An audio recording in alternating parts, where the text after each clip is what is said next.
каза и може би всеки да се опитва да излезе малко навън. Но се радвам да ви видя. Така или иначе, ще имаме вебинар, ще направим практиката. И така, ще изчакам още няколко минутки, просто който има да влезе, за да не се разсейвам. И Между другото, ти ако се притесняваш дали някой е прочел, можеш директно да пишеш, че искаш обратна връзка. Получили ли сме? В ами, смисъл, аз отмислих дали го да го направя. аз теб те видях, че си го прочела. Добре. То ми показва, когато някой прочете Окей. имейла. Въпросът е, че го изпратих, не знам дали беше вчера или вчера вечерта, може би го пуснах. И хората, когато са в отпуски, вакансии и такива, много не си гледат имейлите. И като цяло хората, които не работят много на компютър и с почти и с това, нямат навика да си гледат. Аз това съм установила, но събрахме, така че чудесно. Добре. Ви кажа здравейте отново, съвсем официално. Ще разгледаме днес въпроса с границите, с поставянето на здравословни граници, имам предвид единствено. И какво ни кара да се чувстваме зле, когато поставим такива граници, или пък от друга страна, въобще невъзможността да поставим каквито и да било граници, което не ни се отразява добре. Ще чуете защо. Само да си шерна презентацията.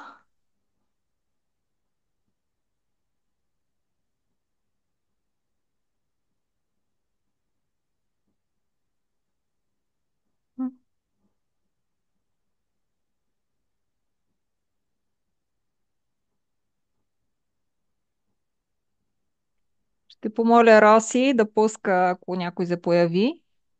Дала съм права. Да, да, правя. Окей, добре, благодаря ти. И започваме. Както казах, темата ще е как да поставяме здравословни граници с лекота и без вина. Първо ще кажа няколко думи за себе си, въпреки че мисля, че повечето хора вече ме познават тук, но така или иначе все някой ще гледа на запис и може да се чуди коя съм аз. Аз не винаги се сещам да се представя. Казвам се Емилия Тонева, майстор-практик по техниките за емоционална свобода и пренареждане на матрицата. Преди 5 години се запознах с ТЕС и веднага се влюбих в този метод. Работих върху всякакви близки, които можех да изнудя, за да им помагам. С течение на времето се сертифицирах и по пренареждане на матрицата при самият създател на този метод.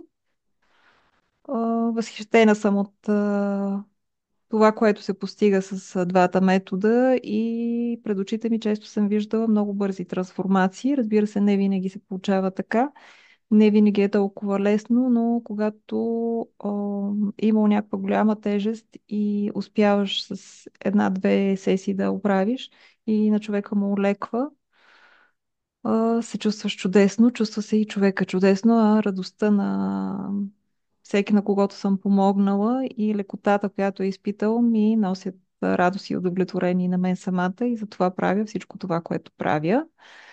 Техниките за емоционална свобода, това са метод, който е създаден от Гари Крейг, който по образование мисля, че е бил инженер, да не го бъркам с икономист, но мисля, че беше инженер. Но той е работил с учени, които са в областта на а, психологията и психотерапията.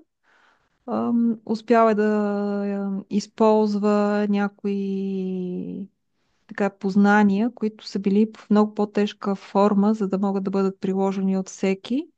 И при комбинацията на западната психология с китайската наука за енергийните меридиани и точките от тези меридиани е успял да създаде един метод, с който с потупвания по определени точки от нашето тяло води до много голямо спокойствие на създаденото напрежение и стрес в нас. От тук нататък започва да се изпращат и сигнали до болковите центрове в мозъка, които не правят разлика между физическата и емоционална болка. изпращането на сигнали до тези центрове. Това вече е научно доказано с помощта на техниката, която имаме. Започват да се успокояват и по този начин напрежението се сваля от нас. Следващият метод, това е пренареждане на матрицата. Той доразвива техниките за емоционална свобода и на практика е създаден от ученик на Гари Крейг. Ам, Този пък ученик е музикант по професия, но се интересува от психологията и от вътрешните дълбини на човешката душа. Съвсем случайно е измислил този метод при негова клиентка, която е казала, че иска да потупва по своето минало аз, което виждала много ясно. И всичко това е довело до някакво много голямо облегчение. Той се е замислил, че както потупването по точките от нашето тяло успокоява напрежението в нас, така в минали събития, които е имал някакво замръзване поради някакви силни емоции или състояние без изход, в което сме били, да потупваме по нашето минало аз, така наречено ехо, и то също се успокоява. Пренареждане на матрицата, освен че носи това успокоение, дава възможност да бъде променена енергията в тази случка. Тя си остава такава каквато е, но болката, напрежението, тежестта, която тя носи, отпадат и от тук нататък да се използва самата случка дори като трамплин за напредък, тъй като се преработва с някакви положителни емоции.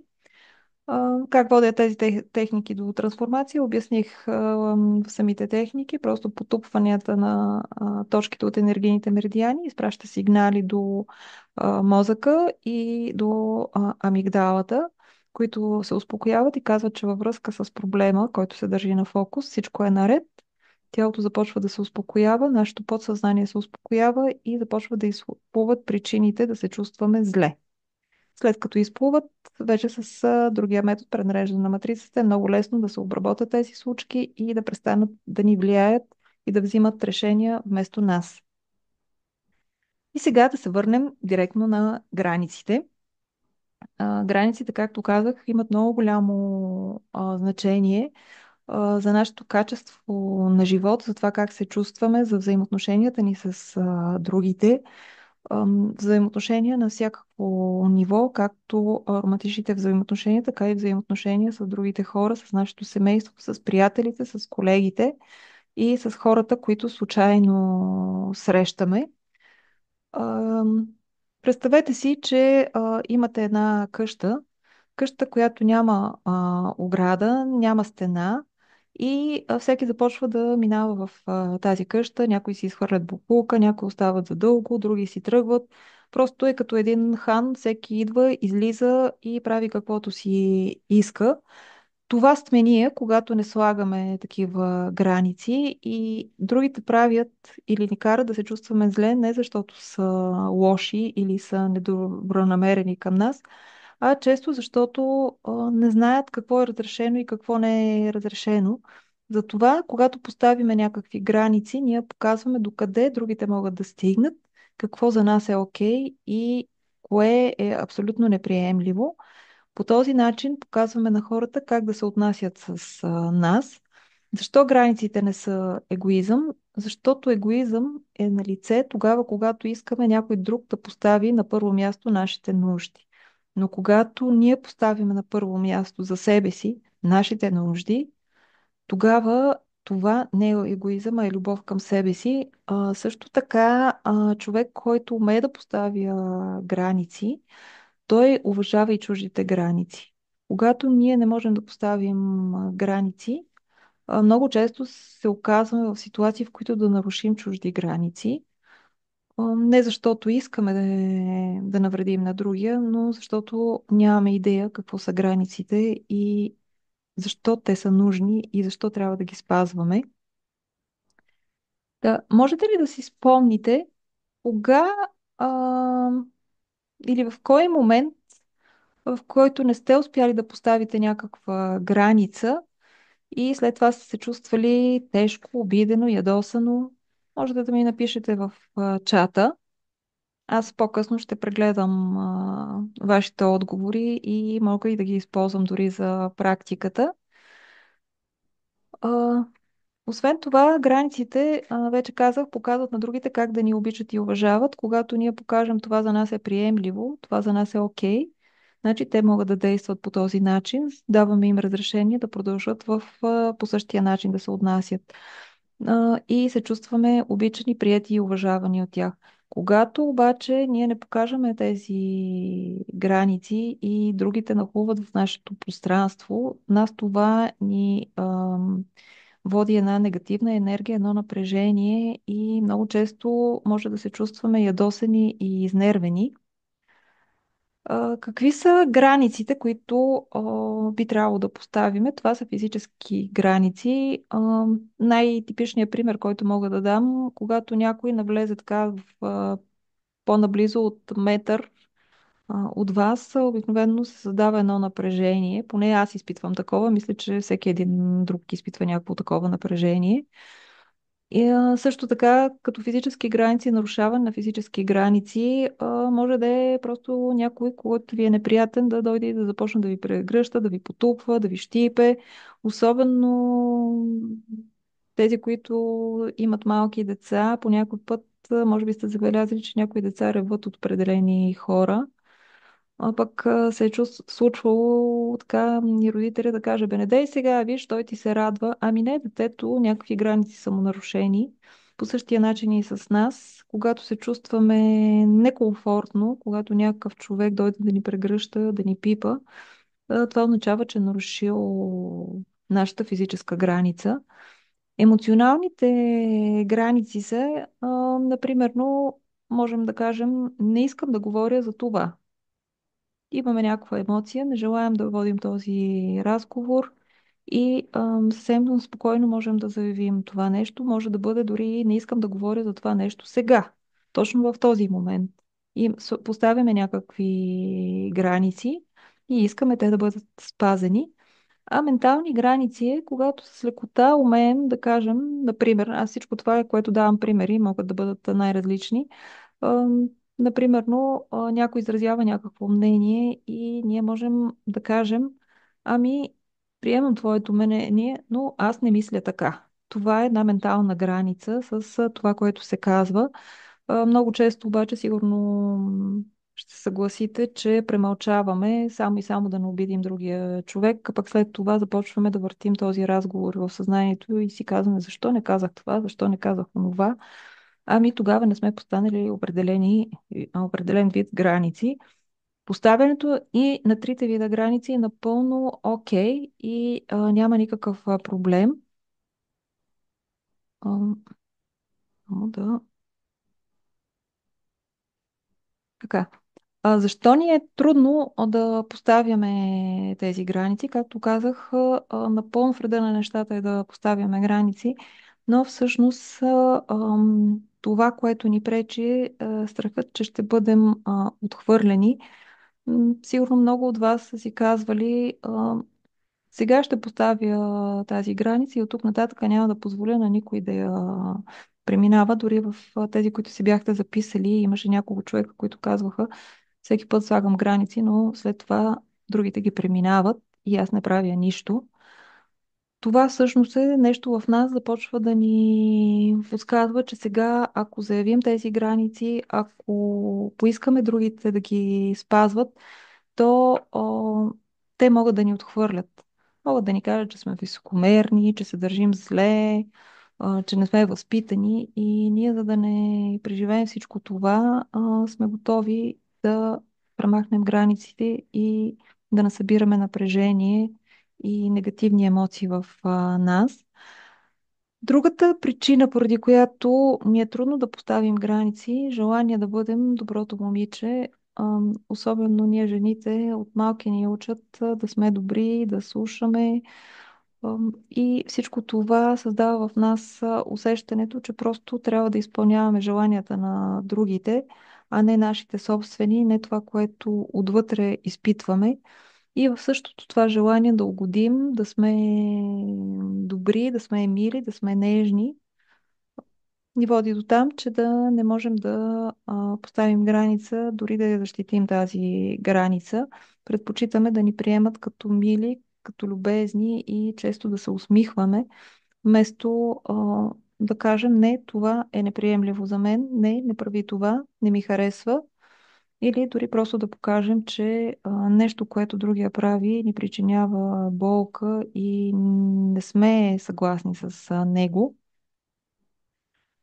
Вие имате ли някакви убеждения, ам, че трябва да се жертвате, да се държите по определен начин, за да бъдете обичани?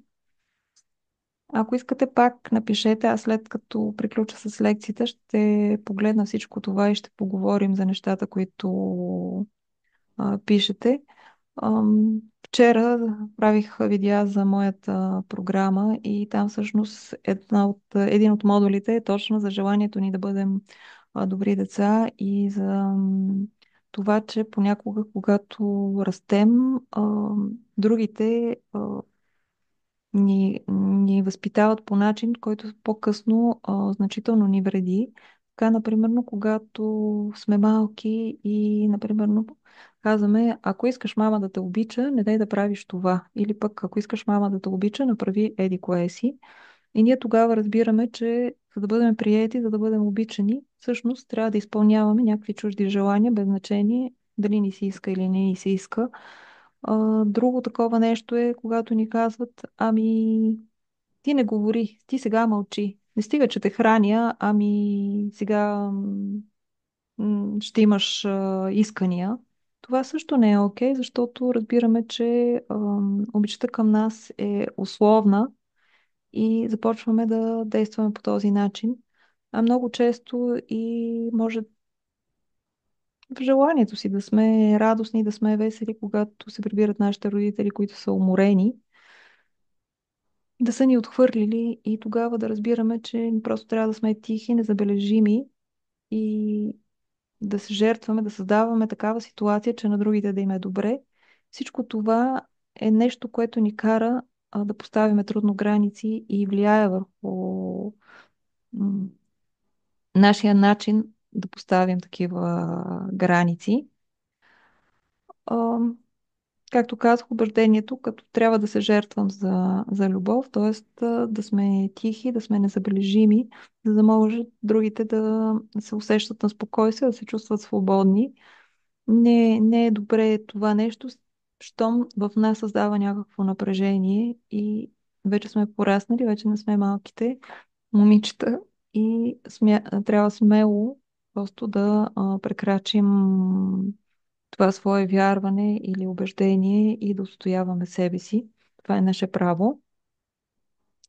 Как се появяват липсата на граници? Ами, преумора, вътрешен гняв, натрупани обиди, когато дълго време някой нарушава дали менталните, дали физическите, дали емоционалните ни граници, а пък ние се стараем да бъдем добри момичета, се оказва така, че в себе си трупаме много вътрешен гняв, много обиди и външно усмихвайки се и се правейки, че нищо не се е случило, това води много често или до някакво заболяване, или до промяна в характера ни, което ни кара да се чувстваме ам, вече нервни, сприхави. Дори и другите да казват, че сме такива. Това е просто защото много дълго време не сме поставили граници и много дълго време сме търпяли нещо, което не е трябвало да търпим. Също така и про умората. Това да отговарям и да казвам винаги да, когато ни поканят някъде навън, за да угодим на приятел, на близък или да направим нещо за другия, независимо, че сме много преуморени и точно сега в момента не искаме да го правим, искаме да намерим време за себе си. Всичко това води до една постоянна преумора в нас. Другото нещо, което се проявява, когато ни липсват граници и не можем да поставим такива, е, че започва да се поражда чувството: винаги давам, но не получавам. Да, защото възможно е човекът срещу нас да може да си устоява границите и ние които не можем да ги устояваме, когато сме се поставили в такава ситуация, в един момент да започнем да се чувстваме като използвани и мисълта, че аз винаги давам, пък отсреща не получавам толкова. Знаете правилото за 10 крачки. Всеки от нас трябва да извари по отношение на другия 5 крачки и да остане там. Ако не срещне никой, просто трябва да се върне. Не може винаги да давате, трябва да се научите и да получавате и то да е в баланс. Как да започнем да изграждаме такива здравословни граници? Ще ви дам съвсем елементарни примери за това, как да го правите. Ами, слушайте на първо място тялото си. В тялото се събират всякакви емоции и цялото напрежение. Така че дори ние да не разпознаваме кога се чувстваме използвани или изтощени, тялото ни го разпознава чудесно. Слушайте тялото си, сканирайте го в ситуации, в които не знаете какво да предпочетете и какво да изберете. И вижте дали имате, например, стягане в стомаха, натиск в гърдите, някакво телесно усещане, което се проявява. Това показва, или по-скоро тялото ви показва, че някакви ваши граници се нарушават. Със сигурност това е някакъв знак. Хубаво е да се запитате защо той се появява. Така че на първо място това, което можете да направите, е да бъдете осъзнати и да следите за усещанията в вас самите. Ам, Другото, което е да практикувате да казвате не с любов, без грубост, съвсем елегантно, просто кажете не, не е нужно дори да се обяснявате.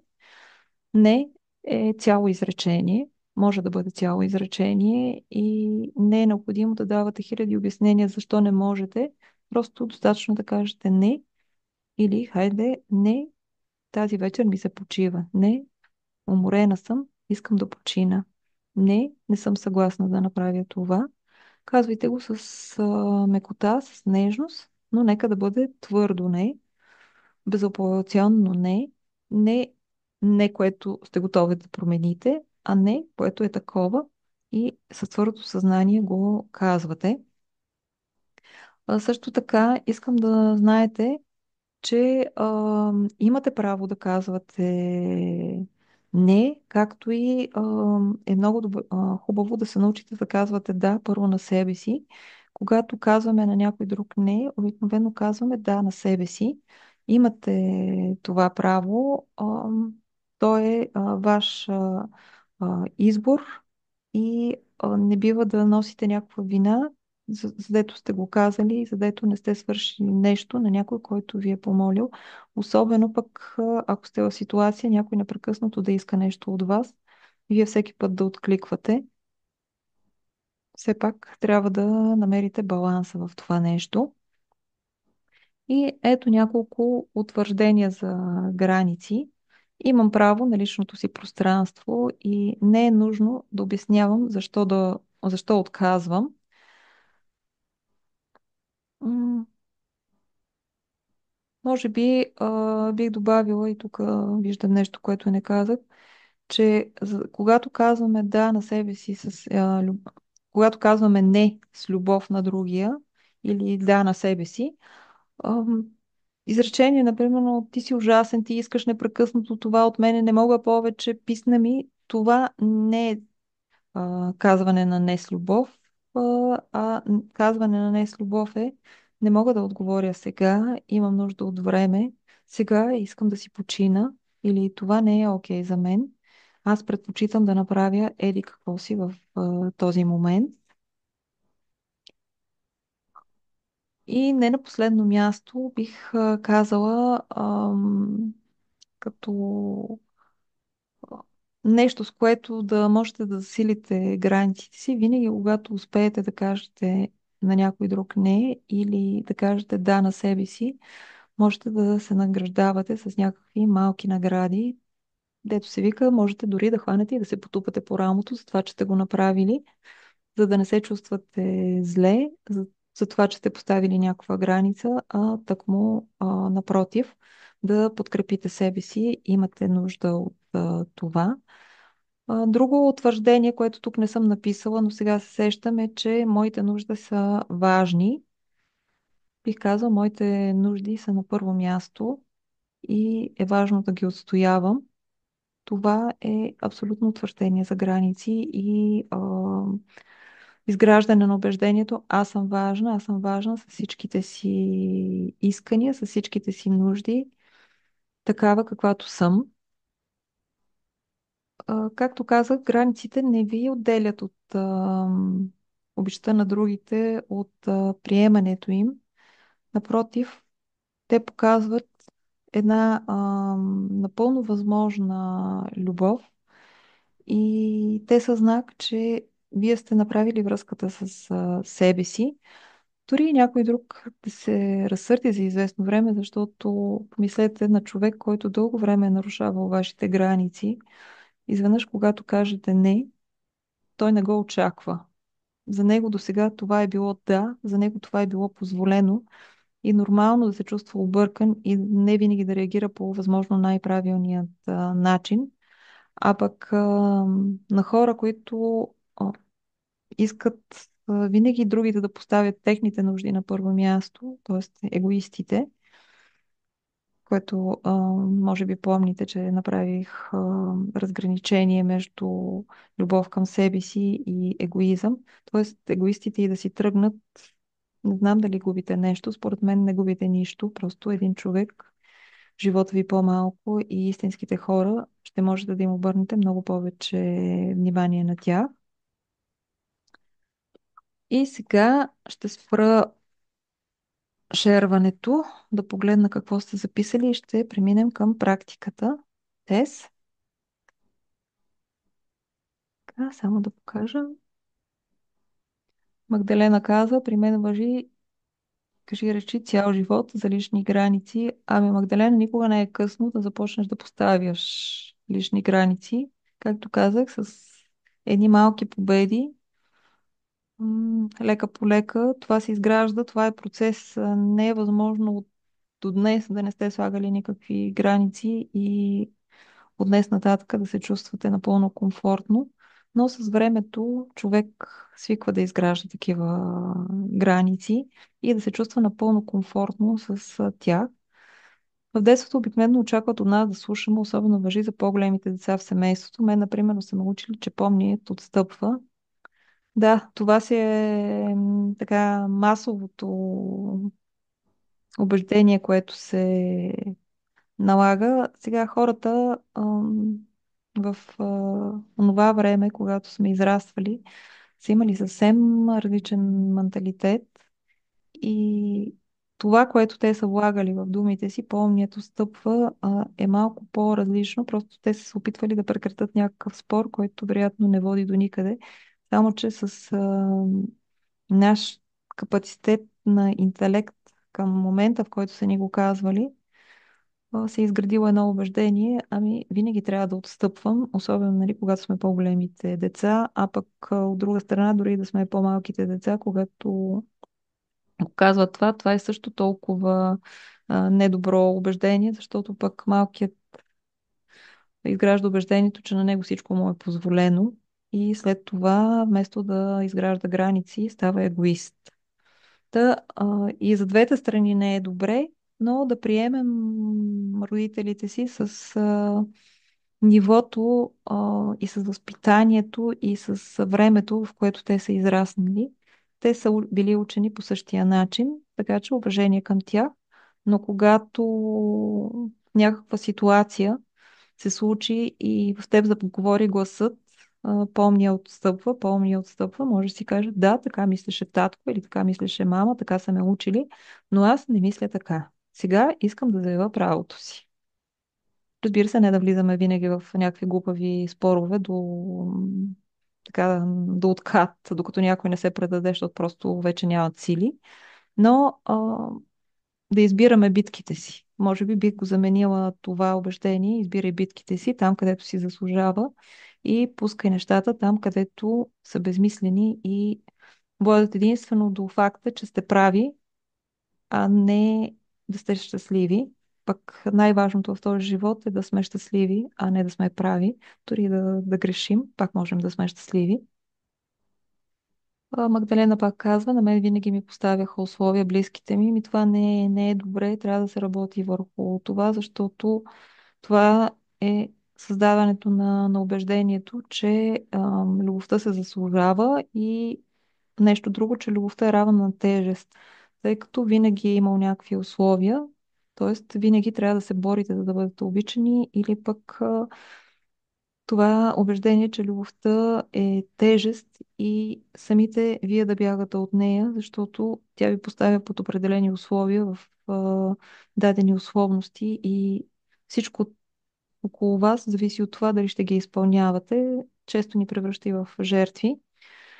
Роси казва, често позволявам на мои близки да злоупотребяват с вниманието и времето ми. Трудно ми е да определя защо не успявам да кажа не. Роси, напълно съм съгласна. Знам, че и аз понякога злоупотребявам с твоето време. Така че забелязала съм го, че никога не си ми отказала. Ами време е да ми кажеш някой път. Сега съм заета, не мога.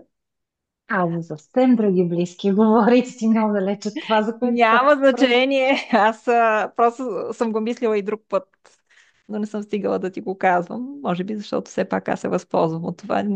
Нямам интерес да ти го кажа. Но така или иначе, да, близките ти се възползват от теб. Забелязала съм го напълно. А, Митева е казала чувство за отговорност. М,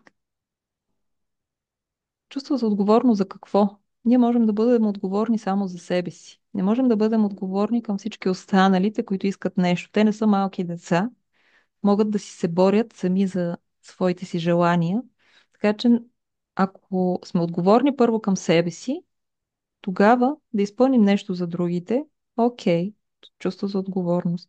Но когато другите злоупотребяват с нас и ние не сме отговорни към себе си, не поставяме нужните граници, не поставяме такива условия, че да се чувстваме добре, а винаги се чувстваме отговорни за тях, това вече не е окей. Така.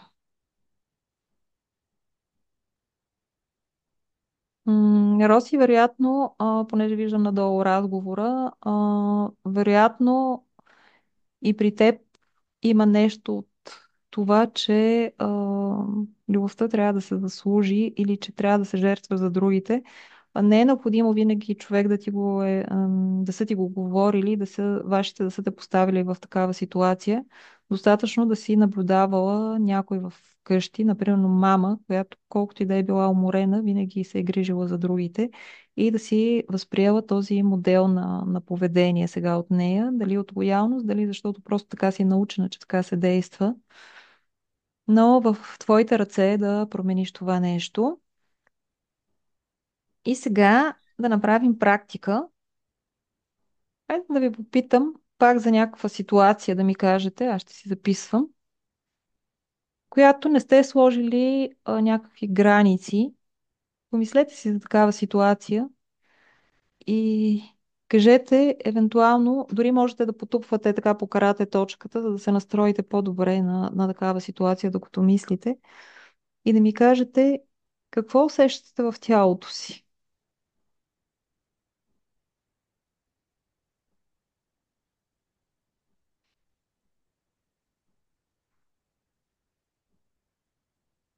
Евентуално стягане в стомаха, обикновено там се проявява много силно или пък в гърдите.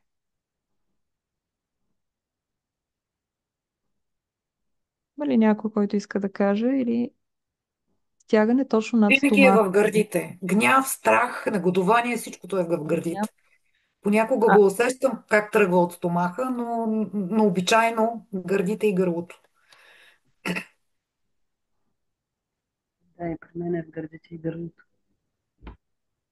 добре. То обикновено, както каза а, Люси, започва от стомаха. Аз само като се настроих на това, нали, докато потупвам, веднага усетих сягането в стомаха, явно за някаква ситуация, дори не я помня, не знам за какво точно е, но върви след това нагоре. Естествено, цялото тяло поема това напрежение, но започва обикновено, да, от стомаха и най-голямата тежест се усеща по-нагоре към гърлото и гърдите. Добре, стомах. Ако искате всички, определете интензивността на тези гняв, страх, въобще на емоциите, които имате, от 0 до 10, като 0 е въобще не ми влияе, нищо не усещам, а 10 е много силно го усещам. Предполагам, че повечето ще бъдете около 6-7, но определете си за вас. Аз вписах тук.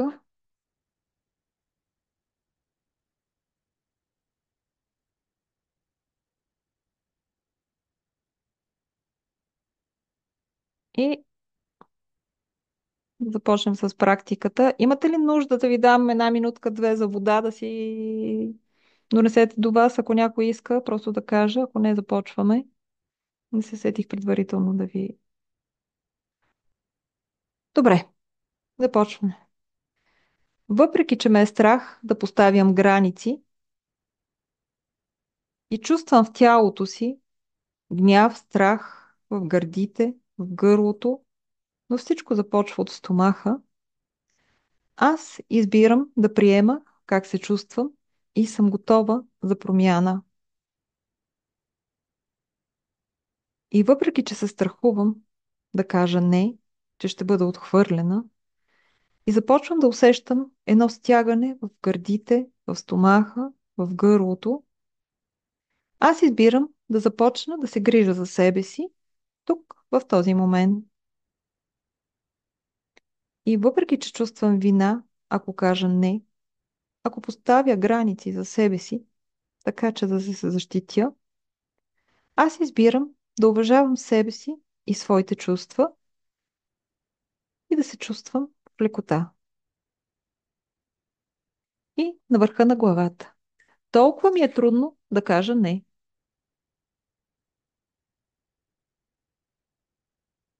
Началото на веждите. Не мога да казвам не.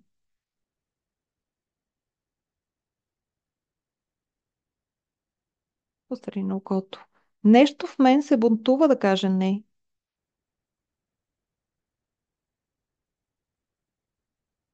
Под окото. Може би това е гласът, кажете, на мама или на тате, чийто глас чувате. Гласът, който му учеше да бъда добро момиче, че помният винаги отстъпва или по-големият винаги отстъпва. Под наследство. Много ми е трудно да казвам не. На брадичката. Само при тази мисъл, че ще кажа не и нещо силно ме стяга в гърдите. На ключицата продължава нагоре, чак до врата, като някаква примка ме стяга.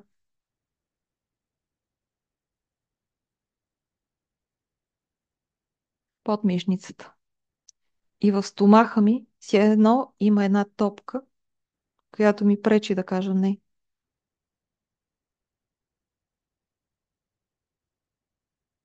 Под мишницата. И ми е по-трудно да мисля въобще как ще устоя своите граници. На върха на главата. Да, не мога да мисля за това. Чувствам се зле.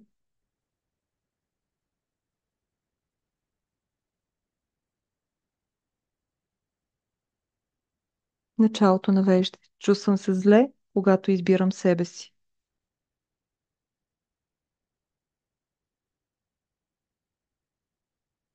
Утре на окото.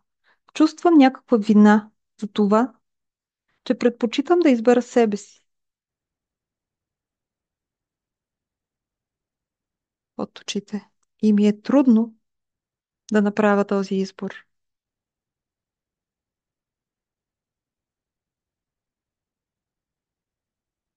Под наследство. По някаква причина се чувствам лош човек.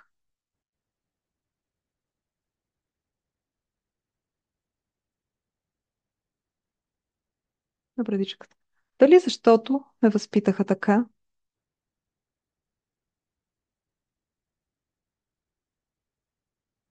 на ключицата. Но някак в себе си усещам едно дълбоко вътрешно напрежение.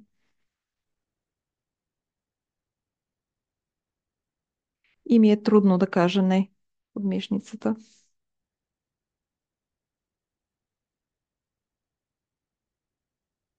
На върха на главата. Толкова ми е трудно да поставям граници. Началото на вече. В пълна невъзможност съм да се заява и да предпочита себе си.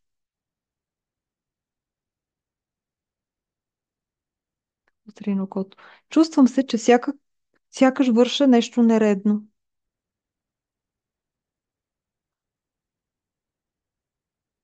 И това под окото свиване в гърдите или в стомаха.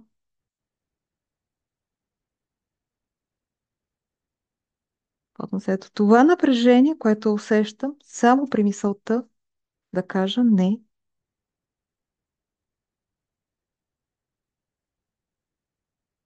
на брадичката или при мисълта да кажа да на себе си и да предпочита себе си. И сега, докато потупвате на ключицата, можете да затворите очи, аз ще ви водя и ще съобщавам точките. Потупвайте и дишайте дълбоко. Няколко пъти. Бавно и дълбоко.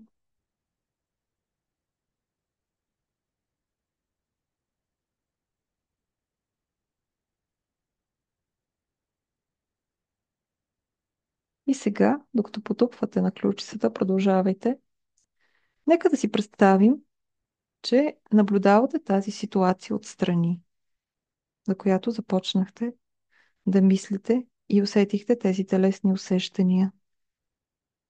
Сякаш гледате сцена на някакъв филм. Вие сте седнали в киното и сте на първия ред и на екрана започва да тече тази сцена. И там сте вие или вашата по-млада версия. Тази, която не е успяла да постави граници, да се заяви или е била принудена да каже да, когато всъщност е искала да каже не, а може би, която се чувства зле от това, че се е заявила. И хайде на върха на главата. Вижте как изглежда тази ваша версия, как се чувства.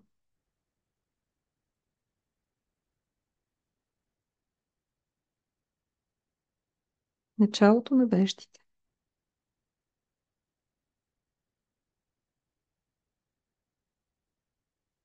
Погледайте добре вашето минало аз. А ако не можете да визуализирате добре, просто се пренесете някъде в себе си, там, където една частица от вас я боли и не може да каже не.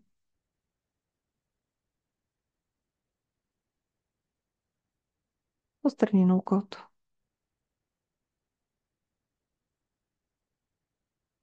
И сега си представете, че вие, настоящите, тези тук, които сте на този вебинар, всяка от вас влезе при тази минала своя версия. Приближете се бавно, с мекота и любов. Все едно отивате при едно любимо дете, най-любимото ви дете или най-добрата си приятелка, която страда в този момент.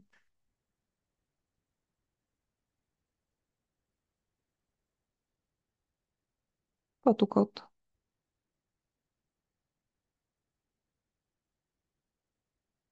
Кажете на по-младата си версия, виждам те, теб съм. Разбирам колко ти е трудно и колко много те боли.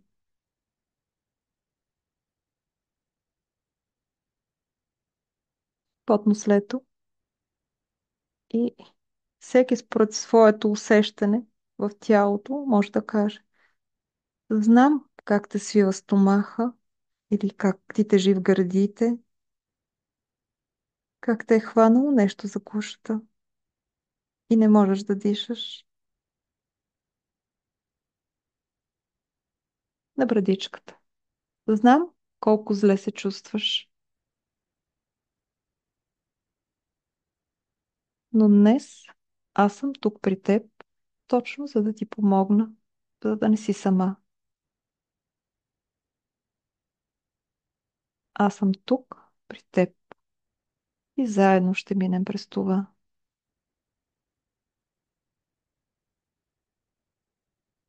На ключицата искам мислено да я хванете за ръка или просто да изпратите цялата си нежност към тази частица от вас, ако не виждате сцена, и да й кажеш: разбирам болката ти, но ти имаш право да казваш не.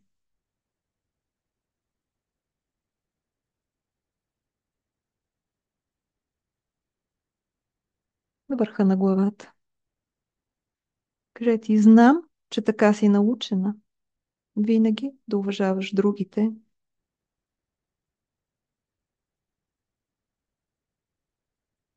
Началото на веждите потупвайте. Знам, че така си възпитана. Възпитана си да се жертваш за другите.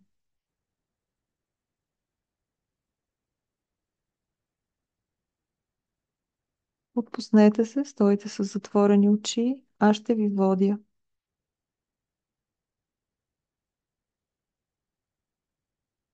Остри на окото. Знам, че така те научиха да поставяш другите пред себе си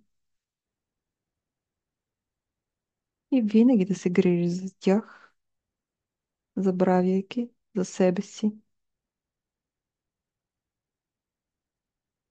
Под окото. Но сега искам да ме чуеш. Аз те обичам такава, каквато си. И ти казвам, че имаш правото да казваш не. Потно след. Имаш пълното право да кажеш не, когато искаш да го кажеш.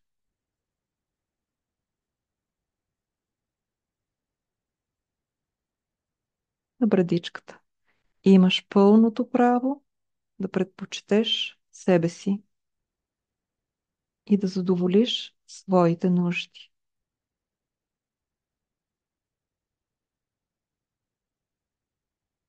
И продължавайте да потупвате по себе си.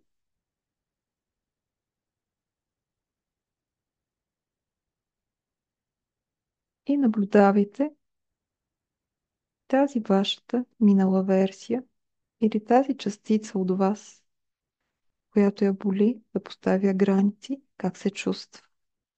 Дали стана по-леко? Няма проблем, ако се разплаче. Колкова дълго време е търпяла това. И сега може да пусне болката и напрежението.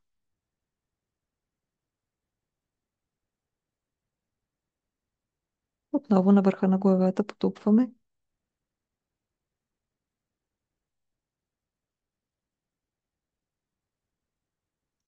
Вижте какво се промени в сцената или, ако е необходимо, и кажете да обидите на своето сърце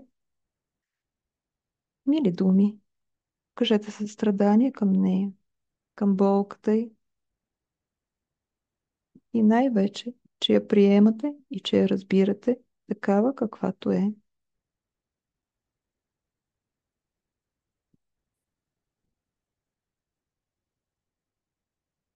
Началото на веждите. Аз ще мълча и ще ви казвам само точките за потупване, докато вие водите този разговор.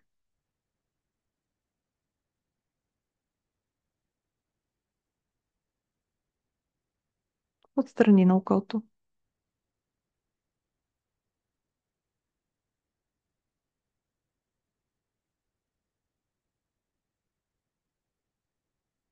От окото.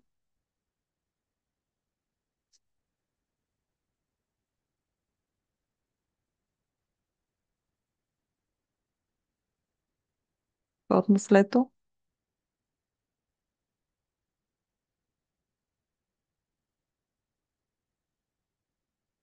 Потупвайте на брадичката.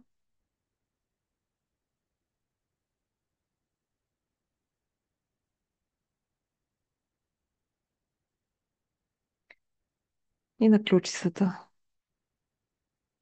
И сега, ако вече тя се успокоила,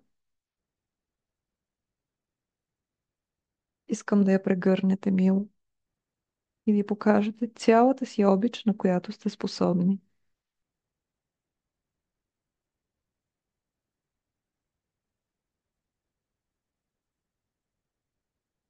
И когато тя се успокои напълно, искам вие бавно да се слеете с тази ваша версия. Сега вече сте по-силни. Сега вече сте по-уверени.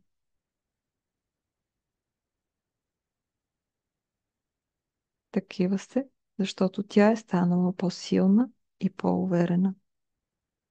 Слейте се с нея и почувствайте какво е да сте силни.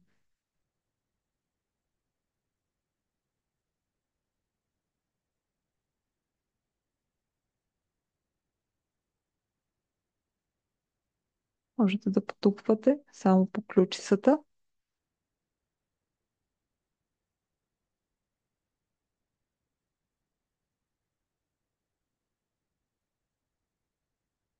Сложете двете ръце на ключицата. Дишайте няколко пъти силно и дълбоко. Дишвайте лекота и издишвайте напрежение. Дишвайте лекота. Издишвайте напрежение.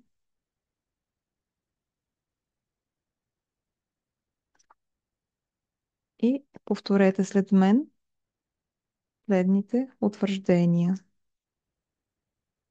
Избирам да се грижа за себе си. Дишайте, издишайте. Имам право на своето пространство.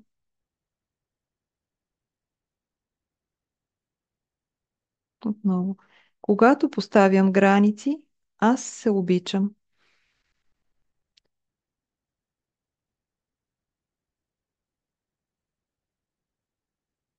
Границите ми носят спокойствие и сигурност.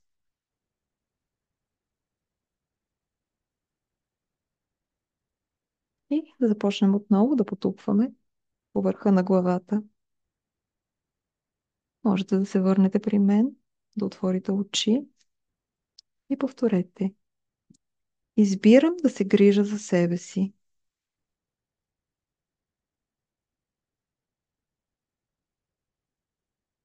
Началото на веждите. Избирам да поставям себе си на първо място.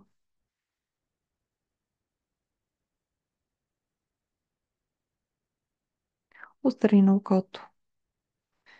Имам право на своето си пространство. Ментално, емоционално и физическо.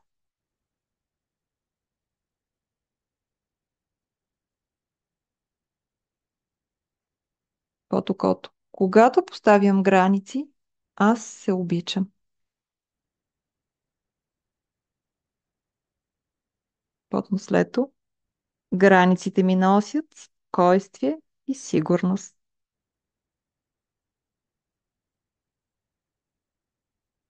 Брадичката. Сега се чувствам силна, ясна и ценна. На ключицата. Аз съм важна. Аз съм достойна. Аз служавам уважение. И сложете отново двете ръце на гърдите. Дишайте, издишайте, дишайте, издишайте. И искам, докато вдишвате и издишвате, да запомните, че всеки път, когато поставяте граници, правите крачка към себе си. Не е нужно да ги правите перфектно поставянето на тези граници. Започнете с малки стъпки. Важното е обаче да ги правите съзнателно.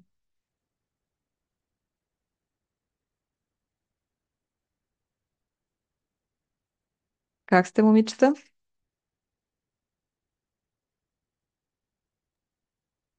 Супер! Кой казва, че не виждам? Аз Много добре. Здравей! Добре. Много. Мисля, че първо Любка каза. точно така, да. Да, добре. Защото докато отворя екрана и докато видя кой, как и Аз защо, също бях с изключена камера, така че докато пък аз включа да се покажа. няма проблем. Важното е да М. сме изпълнили практиката. Кой е гледал, кой не е гледал, няма значение. Има ли някой да се чувства натоварен?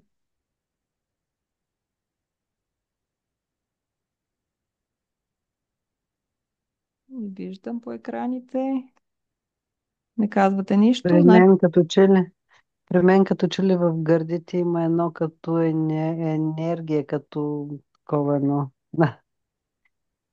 в смисъл неприятно или Ами, сякаш не мога и да го прилича, то като енергизиращо такова едно, ама м, ако е. неутрално. Значи, може би ще отшуми. Въпросът е, ако нямаш някакви стегания и дискомфорт, разбира се, когато се работи така с енергия, понякога има нужда време подсъзнанието да осъзнае какво се е случило и какво е променило. Може би, защото пропуснах и час, тук ми засече и не, интернет се включвах. Ами ще си изгледаш, аз ще пусна практиката Да. след това. Не ми съобщаваш нещо конкретно, което да знам, че си изгледа да можем да го преработим. Така че, Като треперене едно такова го усещам в гърдите. Леко треперене такова, като енергизиращо. дядя, ма енергизиращо на мен ми говори, че се чувстваш добре. Не Я, съвсем, не.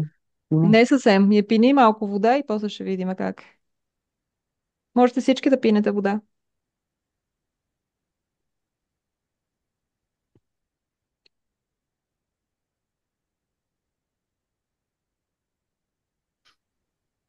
Как е, Елена? Ами то не е много силно, но все пак усещам като напрежение, такова, като Мгм. треперене. Добре. Сякаш даже Окей. не знаеш от какво. Да. Добре. Ще направим още едно потупване. Който иска може да се включи. По принцип има взаимни ползи преди тези практики. В- Въпреки, че все още усещам леко треперене в себе си и сякаш не съм в пълен комфорт, аз избирам да се чувствам безопасност тук и сега у дома. И макар, че все още усещам едно леко треперене в мен, което ми е трудно да определя дали е безпокойство, дали просто енергията работи в мен, аз избирам да дишам спокойно и уверено тук по време на тази практика. И на върха на главата. Все още усещам едно треперене в себе си.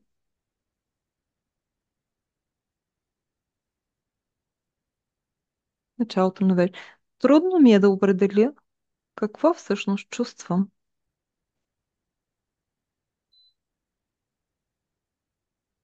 Отърни на окото. Да, все още имам някакво напрежение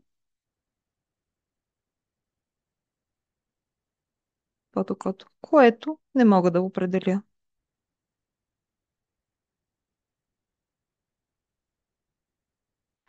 От тук, в този момент, аз избирам да пусна това напрежение на брадичката и избирам да вдишам лекота.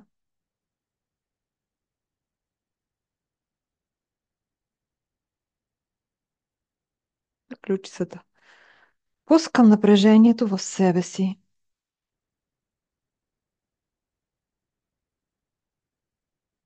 Под мишницата. Пускам всичко, което все още е останало и не си е отишло.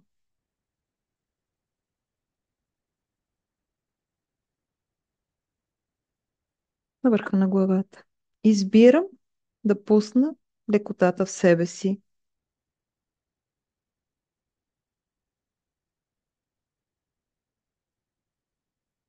Началото на веждите.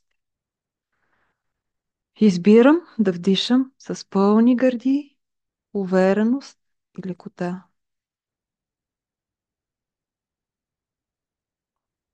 Отстрани окото. Пускам всичко, което дълги години съм задържала в себе си.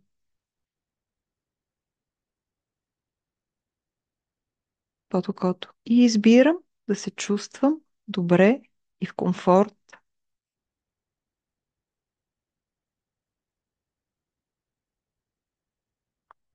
Под след. И дори все още да има някакво усещане в мен, което да ми е трудно да определя, аз избирам да дишам с пълни гърди.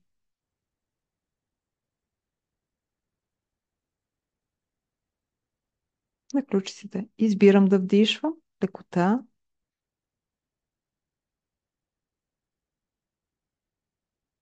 Под мишницата. Избирам да пускам напрежението, което се е застояло в мен.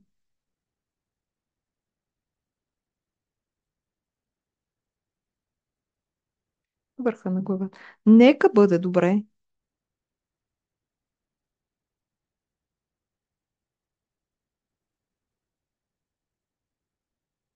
Началото на вежда. Нека се отпусна и бъда в пълен комфорт.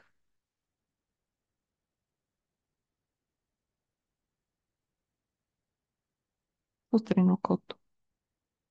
Избирам да чувствам лекота.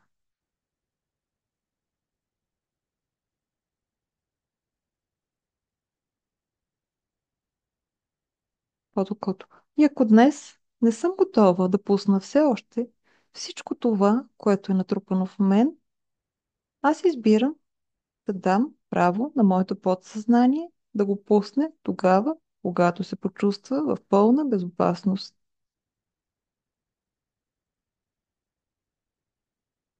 Потнослед.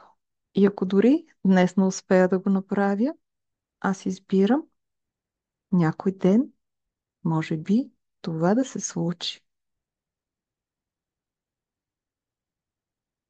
На брадичката. Избирам да вдишам лекота и да се почувствам в пълен комфорт.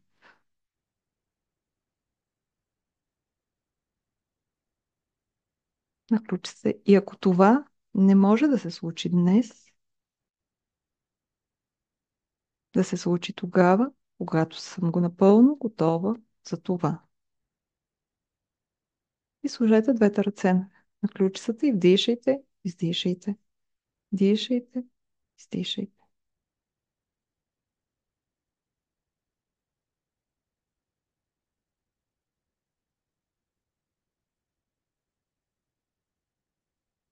Елена, сега как е?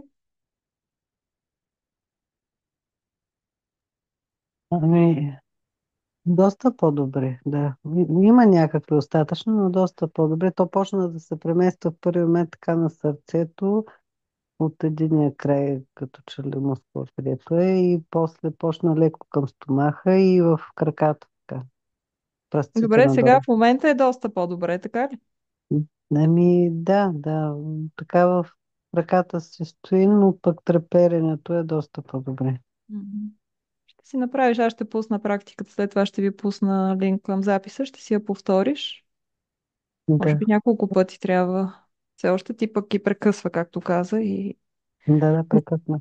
Да. Има ли някой друг, който също да усеща някакъв дискомфорт?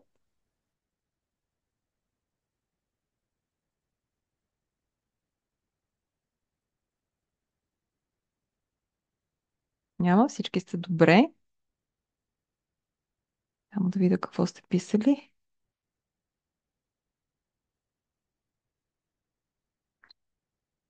Това е преди практиката. Добре, сега ще ви покажа, ще ви разкажа малко за това, което аз правя. Даже тук имам и някои от моите участници. Така ще ви разкажа, ако някой прояви интерес, след това може да се запише. Ще пусна и линк за опознавателна среща с мен, просто за да преценим дали това е за него. Не е нищо задължително. Аз имам своя програма, която в различни формати предлагам различни възможности спрямо нуждите на жените. Работя само с жени, с цел да установят по-добра връзка с себе си, да преодолеят някои блокажи от миналото, да изградят увереност и да създадат евентуално връзка с партньор, но едва след като са изградили връзка към себе си и са се научили да зачитат и да уважават сами себе си. В индивидуалния ми формат, който е най-предпочитания формат, има 6 индивидуални сесии, едно към едно в рамките на 3 месеца, 12 групови коучинг сесии, като групите са малки и максимум до 6 човека. Ако са повече, винаги разпределям хората, така че да мога да обърна а, внимание на индивидуалните нужди на всеки един. Вече от съвсем скоро има и 12 модула, които съм подготвила с лекции, практики, журналинг, упражнения и медитации. Това е за самостоятелна работа, извън тази работа, която е с мен в индивидуалните срещи и в груповите срещи. Една стратегическа среща за определяне на нуждите преди започването на участието в такава програма. През това време, докато работиме и след това, като мои клиенти, имате право на допълнителни сесии на преференциална цена. Ежедневен достъп по имейл и Viber, писмен достъп, на който аз отговарям в рамките на 24 часа при възникнали ваши проблеми, подкрепящо общество във Facebook. И на ваше разположение са видеозаписите от сесиите и срещите за самостоятелно ползване от вас самите с достъп отново 6 месеца. Т.е. когато работим, винаги имате запис от срещата, която сме провели, за да можете и сами да работите. Понякога нуждите са доста така, изискват повече работа и за това, освен работата с мен, винаги да имате възможност да работите и сами по конкретния ваш проблем. Запазено място за всички безплатни инициативи. Понякога се напълват, понякога не, но така или иначе моите така, хората, с които работя, винаги имат право на достъп до това, което предлагам. М, Така, стойността на програмата можете да видите по-отделно всяко нещо колко струва. Аз я предлагам в момента за 1500 лева. Както казах, достъпа не е свободен. Винаги преди това провеждам разговор, за да мога да преценя доколко мога да помогна на човека, доколко е неговата мотивация да работи и доколко действително мога да помогна на това, на проблема, с който той е дошъл. Казах вече за опознавателната среща, пуснах и линк за тези от вас, които просто искат да проверят дали мога да им помогна с нещо или имат нужда да научат нещо повече за себе си и желаят да работят Върху това, дали е тази програма за подходяща за тях, аз не мога да кажа в момента. Това можем да направим след среща. Това беше от мен. Ако вие искате нещо друго да кажете, сега е момента. Аз искам да кажа благодаря за хубавата Моля, тема и за хубавата практика. надявам се да има полза от тази практика за всички ви. Направете я поне още веднъж. Каквото и да си говорим, това са неща, които сме възпитавани. Те не излизат тук с едно потупване. Нямам представа дали 20 на минути потупвахме или не. Изискват много повече, но опитайте след това, като ви пусна линка, поработете поне още веднъж на самата практика си. Пуснете и работете самостоятелно. Можете да работите и за друга случка. Колкото повече работите, толкова повече, по-леко ще се почувствате. И така е от мен. Много. Аз Беше искам да полезно. благодаря, Еми. Да, това исках да кажа, че беше много полезно. Сутринта Мгм. изпитвах някакво такова напрежение, нали, исках, през почивните дни исках да направя неща за мен, обаче се възползваха от една изненада, която ми направиха, която също ми беше много приятна и добре ми подейства. Почувствах малко чувство за вина, че съм се пренебрегнала, че съм изостанала пак с някои неща, но казвам си, няма нищо, тази вечер имам среща с Еми и ще ми бъде много хубаво. И през целия ден постоянно си гледах часовника да не закъснея.